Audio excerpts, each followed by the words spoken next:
officials and Russian officials. That's not what this was about.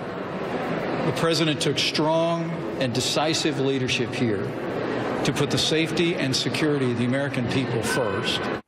That was Kristen Welker earlier today. My panelists here, Heidi Presbella, senior political reporter with USA Today and an MSNBC political analyst, Steve Kornacki, NBC and MSNBC national political correspondent, chief legal correspondent at MSNBC, Ari Melber, and Matt Schlapp, the president of the American Conservative Union. So I was dismayed today, Matt Schlapp, I'm going right to you, you're back by popular demand, my fan favorite, that there was no one defending this White House. For a president so obsessed with how he's covered in the media, right. There was not one person, other than I think we can agree, a very uneven performance from Kellyanne Conway last night on CNN. There wasn't anyone, not the author of this memo, not the Attorney General, not anyone from the Justice Department, not arguably any of their supporters in legal circles. I don't know, maybe, I'm sure they have some, right? Why wasn't anyone defending this decision? They don't really do rollouts. That's not how this works.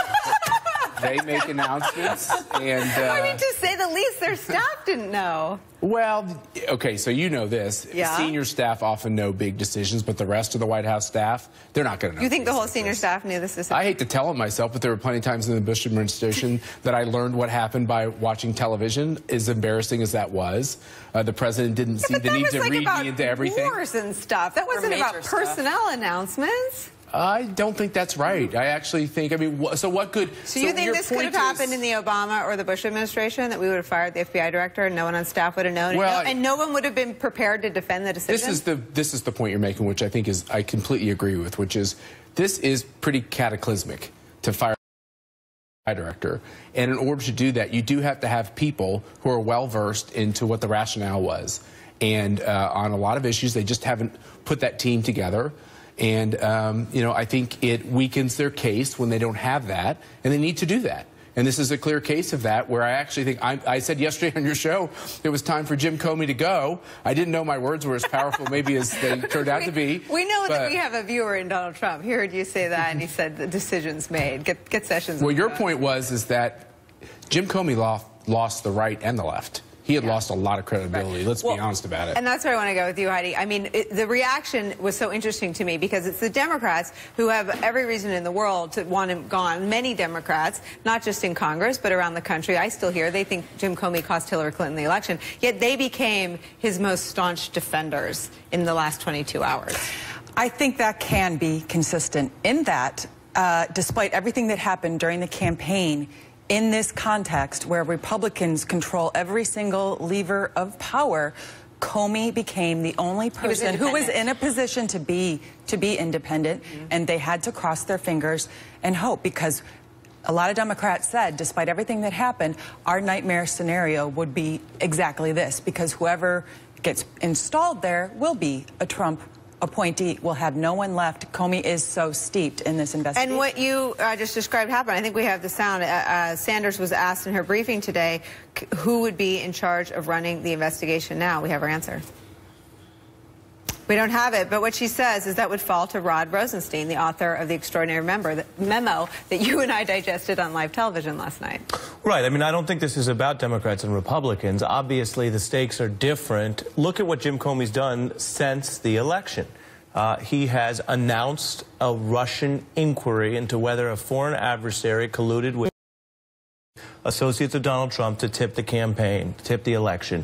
He flatly contradicted the president's bizarre and baseless claims that his predecessor criminally wiretapped him. And he, in the views of at least some Republicans and some Trump allies, declined to announce, we don't know what's secret, but declined to announce any great leak inquiry, which is what they wanted. They're focused on leaks and the unmasking. So he has repeatedly rebutted this president, which is what he's supposed to do. It's not an accident that sometimes the FBI director ends up in more public confrontations with the people in power rather than out of power. So I don't see anything inconsistent or odd about the fact that in the Obama era, when you had a Democratic Secretary of State under a criminal cloud over an investigation because she was exercising power. Now you have more Republicans in power, and that's where the inquiry is. So the fact that there is some swish-swash, if I can make up a term. Party lines. Yeah, some swish-swash. I have to say, isn't surprising. I was startled by how sort of feeble most of the Republican reaction was to this, because I feel like Republicans used to want to know exactly what Vladimir Putin was up to. Jim Comey was the director of the FBI who was going to get to the bottom of it. But you, I think, have a slightly different take on this. You think this might have been something he stumbled into. You don't ascribe motive to the decision. Well, no, I mean, there certainly could be a motive. I think it's just sometimes this gets presented as maybe this is an elaborate scheme that Donald Trump is exercising, where he has a very clear goal he's trying to achieve. And I think the chaos you're describing about people in the White House not even knowing, about nobody being prepared to make the case publicly, about the Russian foreign minister being at the White House today, there's all sorts of things you see that if this was planned out in any degree, if this was thought out in any degree, these things wouldn't, you wouldn't see this. And I think of what we know about Donald Trump, how impulsive he is, how peevish he is, or can be at least. And you think about some of the things that have been in the news recently regarding Jim Comey. What drives Donald Trump absolutely insane? The suggestion, press. But here's what, in particular, the suggestion that he didn't really win the 2016 presidential election. And his opponent was out last week saying, I only lost because of Jim Comey. And Jim Comey was out last week saying, gives me a sick feeling that I might have affected that election. The Donald Trump that I have observed over the last year and a half in politics, that alone I could see leading to him saying, you know what, I'm getting rid of this FBI director. Okay, but you know what? There's one data point that I think we need to keep coming back to on this. And this is the timing about a week ago that Comey went to Rod Rosenstein, the author of that letter, and asked for significantly more resources to investigate the Trump-Russia connection. That's something that I think we have to keep coming back to. That is when the wheels went into motion, as best as we can tell, and that letter started to be crafted. In two sentences, if Steve is right and this person was fired over a political grudge about 2016, that's inappropriate. And if you're right and he was fired over the Russia inquiry, that's inappropriate and worse. All right, as we go into the conversation, the other side of the story, which was that there were things that were bungled. Obviously, Jim Comey wasn't going about his job perfectly. Nobody in government ever does, particularly under the bright lights and scrutiny that people at that level get.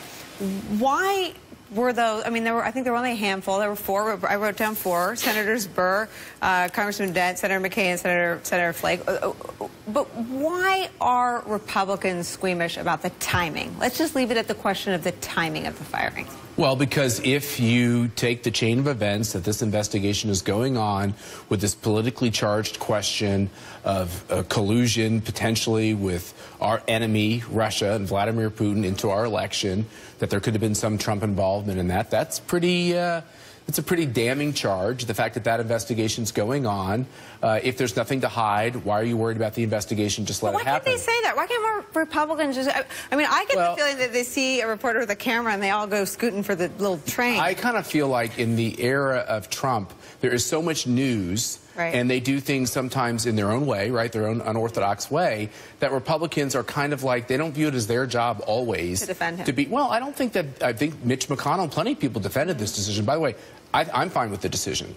I can understand that there are reverberations of the way it looks that trouble people, but I'm absolutely fine. This is the same thing with Alberto Gonzalez. How Republicans get themselves in a position where somehow they've done something wrong to exercise the presidential prerogative to fire people when they want, which is how the statute reads, which is how the U.S. Attorney statute made the decision, though.